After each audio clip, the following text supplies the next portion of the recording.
আমি পর্যায়ে আজকের ঐতিহাসিক কর্মী সম্মেলনে আগত সকল এক সাইডে পড়বেন, এক সাইডে না ঢুকলেও পড় দেবে না, সারা দিন হবে না, আস্তে আস্তে ঢুকতে হবে, মিডিয়ার আস্তে আস্তে ঢুকতে হবে, কিছু আছে আস্তে আস্তে। আমরা যদি মাঠের মধ্যে এসে অবগত থাকি তাহলে তো চলবে না, নাকি বলে? সারা দেশ এবং দুনিয়া আজকের এই ঐতিহাসিক কর্মী সম্মেলন দিকে তাকিয়ে আছে।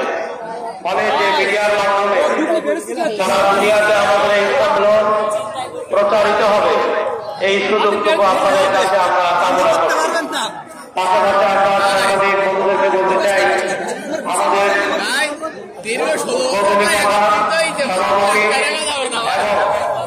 প্রধানমন্ত্রীর বক্তব্যের কিছু অংশ আপনারা তুলতে নিয়ে নেবেন। মেহরবানি করে অনুষ্ঠানের জন্য যদি আপনারা দাঁড়িয়ে থাকেন, বিরাট অংশ আপনারা যদি এখন প্রধানমন্ত্রীর অপেক্ষা করেন তাহলে ভালো হয়। একজন শুধুমাত্র যে হেডাপ করবেন আমাদের দায়িত্ব দেওয়া আছে, তিনি ছাড়া বাকিদেরকে আপনারা একটু আপাতত নিচে যদি আপনারা অবস্থান দেন, সাংবাদিক বন্ধুদের কাছে আমরা বিনয়ের সঙ্গে অনুরোধ করছি। পরে প্রধানমন্ত্রী আসবেন, ওনার বক্তব্য আপনাদের যেটা প্রচার করবেন, পিছনে হাজারো মানুষ, লাখো মানুষ বাইরে দাঁড়িয়ে আছেন, বসা আছেন, কষ্ট করে একটু আপনাদের সহযোগিতা আমরা কামনা করছি। সংগ্রামী বন্ধুগণ, আজকের এই ঐতিহাসিক কর্মী সম্মেলনে এ পর্যায়ে আমাদের বাড়িকালা শেষ করছেন অবকাত্য শিল্পী গোষ্ঠীর সম্মানিত সদস্য শিল্পী আব্দুর রহমান। শিল্পী আব্দুর রহমান একটি হাতে বাড়িকালা করেছিল।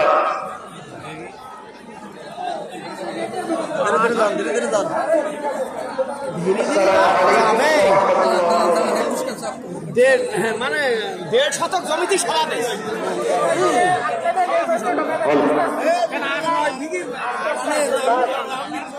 আসসালামু আলাইকুম ওয়া রাহমাতুল্লাহি ওয়া বারাকাতুহু। আমি এই পর্যায়ে কাউকে সঙ্গীত মুসলিম আর সম্রাট আমি সবাই মিলে গাইতে পারবো তো? হ্যাঁ পারবো।